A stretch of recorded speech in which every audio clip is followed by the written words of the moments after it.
Hello friends, welcome back to Asha's creativity. ನಾನಿಲ್ಲಿ 0.75 crochet ತೊಗೊಂಡಿದ್ದೀನಿ, ಹಾಗೆ 6 ಎಳೆ ದಾರ ತೊಗೊಂಡಿದ್ದೀನಿ. ದಾರನ ಮೊದಲು ಬಟ್ಟೆಗೆ ಸಿಂಗಲ್ ಕ್ರೋಶೆಯಿಂದ ಲಾಕ್ ಮಾಡ್ತಾ ಇದ್ದೀನಿ. ನೋಡಿ, ಈ ಥರ ಲಾಕ್ ಮಾಡಬೇಕು. ಲಾಕ್ ಆದಮೇಲೆ ಈಗ 4 ಚೈನ್ ಹಾಕ್ತೀನಿ. ನೋಡಿ, 1 2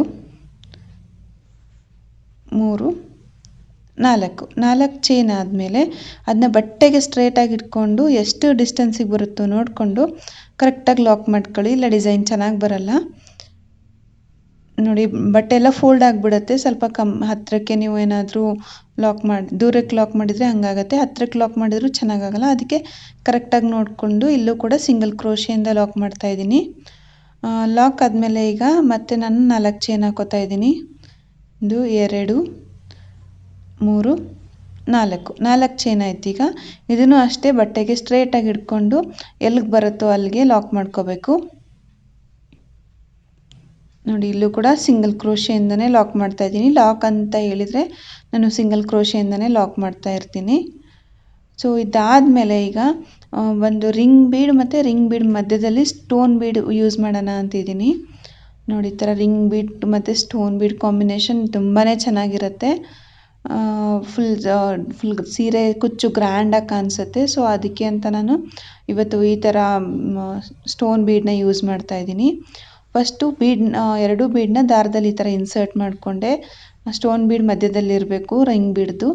ನೆಕ್ಸ್ಟು ಬೀಡನ್ನ ಲಾಕ್ ಮಾಡಿಕೊಂಡೆ. ಲಾಕ್ ಆದಮೇಲೆ ಬೀಡನ್ನ ಬಟ್ಟೆಗೆ ಲಾಕ್ ಮಾಡ್ಕೋಬೇಕು. ಬೀಡ್ ಕರೆಕ್ಟಾಗಿ ಲಾಕ್ ಆಗಿರಲಿ ಅಂತ ಫಸ್ಟು ಬೀಡ್ ಅಷ್ಟನ್ನೇ ಲಾಕ್ ಮಾಡಿಕೊಂಡೆ. ಲಾಕ್ ಆದಮೇಲೆ ಈಗ ಬೀಡನ್ನ ಮತ್ತೆ ಬಟ್ಟೆಗೆ ಲಾಕ್ ಮಾಡ್ತಾ ಇದ್ದೀನಿ. ನೋಡಿ, ಈ ಥರ ಲಾಕ್ ಆಯಿತು. ಲಾಕ್ ಆದಮೇಲೆ ಮತ್ತೆ ಈಗ ನಾನು 4 ಚೈನ್ಸ್ ಹಾಕೋತೀನಿ. ಸ್ಟಾರ್ಟಿಂಗಲ್ಲಿ 2 ಸಲ 4 ಚೈನ್ ಹಾಕಿದ್ರಲ್ಲ, ನೆಕ್ಸ್ಟ್ಗೆ ಈಗ 3 ಸಲ 4 ಚೈನ್ ಹಾಕಿ ನೆಕ್ಸ್ಟ್ ಈ ಥರ ರಿಂಗ್ ಬೀಡ್ ಮತ್ತೆ ಹಾಕೋದು. ಇದೇ ಥರ ಕಂಟಿನ್ಯೂ ಮಾಡಬೇಕು. ಮಧ್ಯದಲ್ಲಿ ಮಾತ್ರ 2 ರಿಂಗ್ ಬೀಡ್ ಮಧ್ಯದಲ್ಲಿ 3 ಸಲ 4 ಚೈನ್ ಬರುತ್ತೆ. ಬಟ್ ಸ್ಟಾರ್ಟಿಂಗಲ್ಲಿ ಮಾತ್ರ 2 ಸಲ ಸಾಕು. ನಾನಿಲ್ಲಿ ಒಂದೇ ಆರ್ಚ್ ತೋರಿಸೋಣ ಅಂತ ಹೇಳಿ ಈಗ ಇಲ್ಲೂ ಕೂಡ ಬೀಡ್ ಆದಮೇಲೂ ಕೂಡ 2 ಸಲ 4 ಚೈನ್ ಹಾಕ್ಕೊಂಡು ಲಾಕ್ ಮಾಡ್ತಾ ಇದ್ದೀನಿ. ಇಲ್ಲಿಗೆ ಎಂಡ್ ಮಾಡಬೇಕು ಅಂತ ಅಂದ್ಕೊಂಡಿದ್ದೀನಿ, ಯಾಕಂದರೆ ನಾನು ಒಂದೇ ಆರ್ಚ್ ತೋರಿಸೋಣ ಅಂತ ಇದ್ದೀನಿ. ತುಂಬ ಸಿಂಪಲ್ ಆಗಿದೆ, ಒಂದು ಆರ್ಚಿಂದನೂ ಕಲ್ತ್ಕೋಬೋದು ಅಂತ ಅನ್ಕೋತೀನಿ. ಇಷ್ಟಾದಮೇಲೆ ಈಗ ಬಟ್ಟೆನ ಟರ್ನ್ ಮಾಡಬೇಕು. ನೀವು ನಿಮ್ಮದು ಪೂರ್ತಿ ಸೀರೆ ಒಂದು ಲೈನ್ ಈ ಥರ ಕಂಪ್ಲೀಟ್ ಆದಮೇಲೆ ಟರ್ನ್ ಮಾಡ್ಕೋಬೇಕಾಗತ್ತೆ. ನಾನು ಇಷ್ಟೇ ಹಾಕಿ ತೋರಿಸಿರೋದ್ರಿಂದ ಈಗ ನಾನು ಈಗಲೇ ಟರ್ನ್ ಮಾಡಿಕೊಂಡೆ. ಟರ್ನ್ ಮಾಡ್ಕೊಂಡಾದ್ಮೇಲೆ ಮೊದಲನೇ 4 ಚೈನ್ ಗ್ಯಾಪಲ್ಲಿ ದಾರಾನ ಒಂದು ಸಲ ಲಾಕ್ ಮಾಡ್ಕೋಬೇಕು. ಲಾಕ್ ಆದಮೇಲೆ ಈಗ ಮತ್ತೆ ಚೈನ್ಸ್ ಹಾಕೋಬೇಕು. 3 ಆಯಿತು, 3 ಚೈನ್ ಆಯಿತು. ಈಗ ಈ ಮೊದಲಿಂದು ಲಾಕ್ ಏನಿರುತ್ತಲ್ಲ, ಆ ಲಾಕ್ ಮೇಲ್ಗಡೆನೇ ಈ 3 ಚೈನ್ ಕೂಡ ಲಾಕ್ ಮಾಡ್ಕೋಬೇಕು. ಇಲ್ಲಿ ಯಾಕೆ ಬರೀ 3 ಚೈನ್ ಹಾಕಿದೆ ಅಂತಂದರೆ ಮೊದಲೊಂದು ಲಾಕ್ ಮಾಡ್ಕೊಂಡಿದ್ದೆ. ಸೊ ಈಗ 4 ಚೈನ್ ಹಾಕಿದರೆ ಅದು ಒಂಥರ ಚೆನ್ನಾಗಿ ಬರಲ್ಲ ಅಂತ ಹೇಳಿ 3 ಚೈನ್ ಮಾತ್ರ ಹಾಕ್ಕೊಂಡೆ. ಈಗ ಇನ್ನೂ ಒಂದು ಸಲ ಲಾಕ್ ಮಾಡ್ತಾಯಿದ್ದೀನಿ. ನೆಕ್ಸ್ಟ್ 4 ಚೈನ್ ಗ್ಯಾಪಲ್ಲಿ ನಾವು ಲಾಕ್ ಮಾಡ್ಕೊಂಡಿದ್ದು. ಇದಾದಮೇಲೆ ನಾನು ರಿಂಗ್ ಬೀಡ್ ಮೇಲ್ಗಡೆ ಟ್ರಿಪಲ್ ಕ್ರೋಶೆಸ್ ಹಾಕೋಕ್ಕೆ ಸ್ಟಾರ್ಟ್ ಮಾಡ್ತಾ ಇದ್ದೀನಿ. ಸೇಮ್ ನೀವು ಇದ್ರ ಮೇಲೆ ಚೈನ್ಗಳ ಮೇಲೆ ಹಾಕ್ತಿದ್ರಲ್ಲ ಅದೇ ಥರನೇ ಸೇಮು, ಬಟ್ ಈಗ ನಾನು ರಿಂಗ್ ಬೀಡ್ ಮೇಲೆ ಹಾಕ್ತಾ ಇದ್ದೀನಿ. ಫುಲ್ ಆ ರಿಂಗ್ ಬೀಡ್ ಪೂರ್ತಿ ಕವರ್ ಆಗಬೇಕು, ಅಲ್ಲಿವರೆಗೂ ನೀವು ಟ್ರಿಪಲ್ ಕ್ರೋಶೆಸ್ ಹಾಕ್ತಾ ಹೋಗಬೇಕು. ನೋಡಿ, ಟ್ರಿಪಲ್ ಕ್ರೋಶೆ ಅಂದರೆ ತುಂಬಾ ಈಸಿ ಆಗಿದೆ. ಈ ಥರ ನೀಡಲ್ ಮೇಲೆ 2 ಸಲ ದಾರ ತಗೋಬೇಕು. ಒಂದು ಸಲ ರಿಂಗ್ ಬೀಡ್ ಒಳಗೆ ಇನ್ಸರ್ಟ್ ಮಾಡಿ ಒಂದು ಲೂಪ್ ಎಳ್ಕೊಂಡು ಹಂಗೆ ಒಂದು ಲೂಪಿಂದ 2 ಲೂಪ್ ಆಚೆ ತೆಗಿಬೇಕು, ಒಂದು ಲೂಪಿಂದ 2 ಲೂಪ್ ಆಚೆ ತೆಗಿಬೇಕು, ಒಂದು ಲೂಪಿಂದ 2 ಲೂಪ್ ಆಚೆ ತೆಗಿಬೇಕು. 3 ಸಲ ಇದೇ ಥರ ಆಗುತ್ತೆ. ಸೊ ನೀಡಲ್ ಮೇಲೆ ಒಂದೇ ಲೂಪ್ ಉಳ್ಕೋಬೇಕು, ಅಲ್ಲಿವರೆಗೂ ನೀವು ಈ ಸ್ಟೆಪ್ನ ಫಾಲೋ ಮಾಡಬೇಕಾಗತ್ತೆ. ಸೊ ನೋಡಿ, ಈಗ ನಾನೊಂದು 12 ಟ್ರಿಪಲ್ ಕ್ರೋಶೆಸ್ ಹಾಕ್ತಾ ಇದ್ದೀನಿ ಇಲ್ಲಿ. ನಿಮಗೆ ಆ ರಿಂಗ್ ಬೀಡ್ ಎಲ್ಲಿ ಕವರ್ ಅನಿಸುತ್ತೋ ಅಲ್ಲಿವರೆಗೂ ನೀವು ಟ್ರಿಪಲ್ ಕ್ರೋಶೆಸ್ ಹಾಕೋತಾ ಹೋಗಬೇಕು. ಇಷ್ಟಲ್ಲದೆ ನಾನೀಗ ಒಂದು ಹೊಸ ಲಾಗ್ ಚಾನಲ್ ಕೂಡ ಕ್ರಿಯೇಟ್ ಮಾಡಿದ್ದೀನಿ. ಅಲ್ಲೂ ಕೂಡ ತುಂಬ ಇಂಟ್ರೆಸ್ಟಿಂಗ್ ಟಾಪಿಕ್ಸ್ ಮೇಲೆ ವಿಡಿಯೋಸ್ ಮಾಡಿ ಹಾಕ್ತಾ ಇದ್ದೀನಿ. ಸೊ ಈ ಚಾನಲ್ನ ನೀವೆಲ್ಲ ಸಪೋರ್ಟ್ ಮಾಡ್ದಂಗೆ ನನ್ನ ಹೊಸ ಚಾನಲ್ ಕೂಡ ಸಪೋರ್ಟ್ ಮಾಡಿ. ಚಾನಲ್ ಹೆಸರು ಆಶಾ ಷಣ್ಮುಖ ಲಾಗ್ಸ್ ಅಂತ ಹೇಳಿ. ಸರ್ಚ್ ಮಾಡಿದರೆ ಕರೆಕ್ಟಾಗಿ ಸಿಗುತ್ತೆ. ವಿಡಿಯೋನ ಡೈರೆಕ್ಟಾಗಿ ಸಬ್ಸ್ಕ್ರೈಬ್ ಮಾಡೋಕ್ಕೆ ಹೋಗಬೇಡಿ, ಒಂದು ಸ್ವಲ್ಪ ವಿಡಿಯೋ ನೋಡಿ ಆಮೇಲೆ ಸಬ್ಸ್ಕ್ರೈಬ್ ಮಾಡಿ. ಆವಾಗ ನಮಗೂ ಸಬ್ಸ್ಕ್ರಿಪ್ಷನ್ ಕೌಂಟ್ ಸಿಗುತ್ತೆ. ಇಲ್ಲ ಅಂತಂದರೆ ಇಬ್ಬರಿಗೂ ವೇಸ್ಟ್ ಆಗಿಬಿಡುತ್ತೆ. ಸೊ ಒಂದು ಸ್ವಲ್ಪ ವಿಡಿಯೋ ನೋಡಿ ಆಮೇಲೆ ಸಬ್ಸ್ಕ್ರೈಬ್ ಮಾಡಿ. ನೋಡಿ ಮಾತಾಡ್ತಾ ಸುಮಾರು ಟ್ರಿಪಲ್ ಕ್ರೋಶಸ್ ಹಾಕೇ ಬಿಟ್ಟೆ. ಆಲ್ಮೋಸ್ಟ್ ಎಂಡ್ಗೆ ಬಂದಿದೆ. ಇನ್ನೊಂದು 4ರಿಂದ 5 ಹಾಕಿದರೆ ಸಾಕು, ಡಿಸೈನ್ ಕಂಪ್ಲೀಟ್ಲಿ ಕವರ್ ಆಗಿಬಿಡುತ್ತೆ. ಆಮೇಲೆ ನಿಮ್ಗೆ ಯಾವ್ದಾದ್ರು ಹೊಸ ಡಿಸೈನ್ ಕಲಿಬೇಕು ಅಂತ ಇಂಟ್ರೆಸ್ಟ್ ಇದ್ದರೆ ಆಶಾಸ್ ಕ್ರಿಯೇಟಿವಿಟಿ ಅಂತ ಇನ್ಸ್ಟಾಗ್ರಾಮಲ್ಲಿ ಸರ್ಚ್ ಮಾಡಿದರೆ ಸಿಗುತ್ತೆ. ನೀವು ಅಲ್ಲಿಗೆ ನನಗೆ ಮೆಸೇಜ್ ಮಾಡಿ ಕಳಿಸ್ಬೋದು ಯಾವ ಥರ ಡಿಸೈನ್ ನಿಮಗೆ ವಿಡಿಯೋ ಬೇಕು ಅಂತ.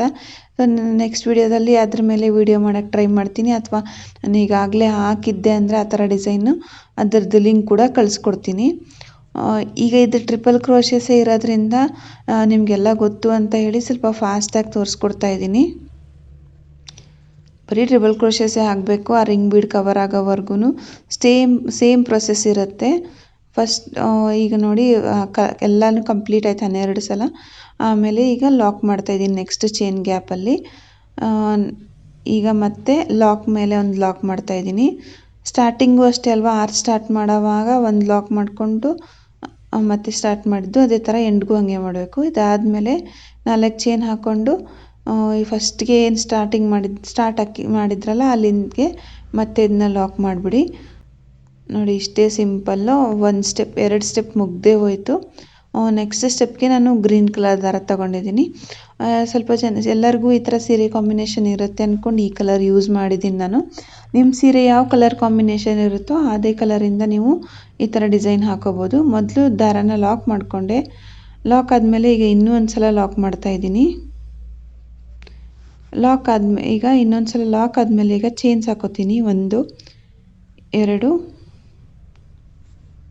3 4 ಚೈನ್ ಆದಮೇಲೆ ಈ ಚೈನ್ ಲಾಕ್ ಏನಿರುತ್ತಲ್ಲ ಆರ್ಚ್ ಸ್ಟಾರ್ಟಿಂಗಲ್ಲಿ ಅಲ್ಲಿಗೆ ಲಾಕ್ ಮಾಡ್ಕೊಳ್ಳಿ. ನಾನು ಒಂಚೂರು ಕಮ್ಮಿ ಅನ್ನಿಸ್ತು ಅಂತ ಇನ್ನೊಂದು ಚೈನ್ ಹಾಕ್ಕೊಂಡೆ. ನೋಡಿ ಆರ್ಚ್ ಸ್ಟಾರ್ಟಿಂಗಲ್ಲೇ ಲಾಕ್ ಮಾಡ್ತಾಯಿದ್ದೀನಿ. ನೋಡಿ ಈ ಥರ ಲಾಕ್ ಆಯಿತು. ಲಾಕ್ ಆದಮೇಲೆ ಈಗ ಏನು ಮಾಡ್ತೀನಿ ಅಂದರೆ 3 ಚೈನ್ ಹಾಕೋತೀನಿ. ನೋಡಿ ಈ ಥರ 3 ಚೈನ್ ಹಾಕೋಬೇಕು. ಆ 3 ಚೈನ್ನ ಸಿಂಗಲ್ ಕ್ರೋಶೆಗೆ ಲಾಕ್ ಮಾಡಬೇಕು. ಈಗ ಹಾಕಿರ್ತೀರಲ್ಲ ಲಾಕ್ ಸ್ಟಾರ್ಟಿಂಗಲ್ಲಿ ಅಲ್ಲಿಗೆ ಲಾಕ್ ಮಾಡಬೇಕು ಇದನ್ನ. ಮತ್ತೆ ನೆಕ್ಸ್ಟ್ ಕಂಬದ ಮೇಲೆ ಮತ್ತೆ ಒಂದು ಸಲ ಸಿಂಗಲ್ ಕ್ರೋಶೆ ಹಾಕೋಬೇಕು. ನೋಡಿ ಈ ಥರ ಸಿಂಗಲ್ ಕ್ರೋಶೆ ಹಾಕೋಬೇಕು. ಸಿಂಗಲ್ ಕ್ರೋಶೆ ಆದಮೇಲೆ 3 ಚೈನ್ ಹಾಕೋಬೇಕು. ನೋಡಿ ಒಂದು ಸಿಂಗಲ್ ಕ್ರೋಶೆ ಹಾಕಿದೆ. ಸಿಂಗಲ್ ಕ್ರೋಶೆ ಆದ ತಕ್ಷಣವೇ ನಾನೀಗ 3 ಚೈನ್ ಹಾಕೋತಾ ಇದ್ದೀನಿ. 3 ಚೈನ್ ಹಾಕ್ಕೊಂಡು ಆ 3 ಚೈನ್ನ ಈ ಸಿಂಗಲ್ ಕ್ರೋಶೆಗೆ ಲಾಕ್ ಮಾಡ್ಕೋಬೇಕು. ನೋಡಿ ಇದೇ ಥರ ಪ್ರತಿಯೊಂದು ಕಂಬದ ಮೇಲೂ ಇದೇ ಥರ ಡಿಸೈನ್ ಬರ್ತಾ ಹೋಗುತ್ತೆ. ಒಂದು ಸಿಂಗಲ್ ಕ್ರೋಶೆ ಬರುತ್ತೆ, ಆಮೇಲೆ 3 ಚೈನು ಅದೇ ಸಿಂಗಲ್ ಕ್ರೋಶೆಗೆ ಲಾಕ್ ಆಗಿರುತ್ತೆ. ಇದೇ ಥರ ಈ ಡಿಸೈನ್ ಕಂಪ್ಲೀಟ್ ಆಗೋವರೆಗೂ ಕಂಟಿನ್ಯೂ ಮಾಡಿ. ಆರ್ಚ್ ಕಂಪ್ಲೀಟ್ ಆಗೋವರೆಗೂ ಮಾಡಿ. ನಾನು ನೆಕ್ಸ್ಟ್ ಹೇಗೆ ಅಂತ ಹೇಳ್ತೀನಿ.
ನೋಡಿ ಈಗ ಆರ್ಚ್ ಕಂಪ್ಲೀಟ್ ಆಗಿದೆ. ಕಂಪ್ಲೀಟ್ ಆದಮೇಲೆ ನಾನು ಮೊದಲನೇ ಚೈನ್ ಗ್ಯಾಪ್ ಇತ್ತಲ್ಲ ಅಲ್ಲಿಗೆ ಲಾಕ್ ಮಾಡ್ಕೋತಾ ಇದ್ದೀನಿ. ಅದು ನಿಮಗೆ ಎಲ್ಲಿಗೆ ಡಿಸ್ಟೆನ್ಸ್ ಕರೆಕ್ಟಾಗಿ ಬರುತ್ತೆ ಅಂತ ಅನಿಸುತ್ತೋ ಅಲ್ಲಿಗೆ ನೀವು ಡೈರೆಕ್ಟಾಗಿ ಲಾಕ್ ಮಾಡ್ಕೊಂಬಿಡ್ಬೋದು. ಸೇಮ್ ಅಷ್ಟೇ, ಏನೂ ಹೆಚ್ಚು ಕಮ್ಮಿ ಇರಲ್ಲ. ಲಾಕ್ ಆದಮೇಲೆ ಈಗ ಮತ್ತೆ ನಾನೊಂದು 4 ಚೈನ್ ಹಾಕ್ಕೊಂಡು ಆ ಚೈನ್ ಲಾಕ್ ಮೇಲೆ ಲಾಕ್ ಮಾಡಿಬಿಡ್ತೀನಿ ಅಷ್ಟೇ. ನಿಮಗೆ ನೆಕ್ಸ್ಟ್ ಕಂಟಿನ್ಯೂಯೇಷನ್ ಇದ್ದರೆ ನೆಕ್ಸ್ಟ್ ಆರ್ಚ್ಗೂ ಇದೇ ಥರ ಬರುತ್ತೆ. ತುಂಬ ಬ್ಯೂಟಿಫುಲ್ಲಾಗಿ ಚೆನ್ನಾಗಿದೆ ಈ ಡಿಸೈನ್. ನೀವು ಕೂಡ ಟ್ರೈ ಮಾಡಿ. ನಿಮಗೆ ಡಿಫಿಕಲ್ಟ್ ಅಂತ ಅನಿಸಿದರೆ ವಿಡಿಯೋ ಜೊತೆಗೇ ಟ್ರೈ ಮಾಡಿ, ಆವಾಗ ಈಸಿ ಆಗುತ್ತೆ. ಪಾಸ್ ಮಾಡಿ ಕಲಿಬೋದು. ನೋಡಿ ಎಷ್ಟು ಚೆನ್ನಾಗಿದೆ, ಎಷ್ಟು ನೀಟಾಗಿ ಬಂದಿದೆ ಅಂತ. ನೋಡಿ ಪೂರ್ತಿ ಕಂಪ್ಲೀಟ್ ಆದಮೇಲೆ ಈ ಥರ ಕಾಣಿಸುತ್ತೆ. ನಾನು ಒಂದೇ ಆರ್ಚ್ ಹಾಕಿ ತೋರಿಸ್ತಾ ಇದ್ದೀನಿ ಇವತ್ತು. ಸೊ ಈ ಡಿಸೈನ್ ನಿಮಗೆಲ್ಲ ಇಷ್ಟ ಆಯಿತು ಅಂದರೆ ವಿಡಿಯೋನ ಲೈಕ್ ಮಾಡಿ, ಹೇಗೆ ಅನಿಸ್ತು ಅಂತ ಕಮೆಂಟ್ ಮಾಡಿ, ಹಾಗೆ ನಿಮ್ಮ ಫ್ರೆಂಡ್ಸ್ ಜೊತೆಗೆಲ್ಲ ಶೇರ್ ಮಾಡಿ. Thank you.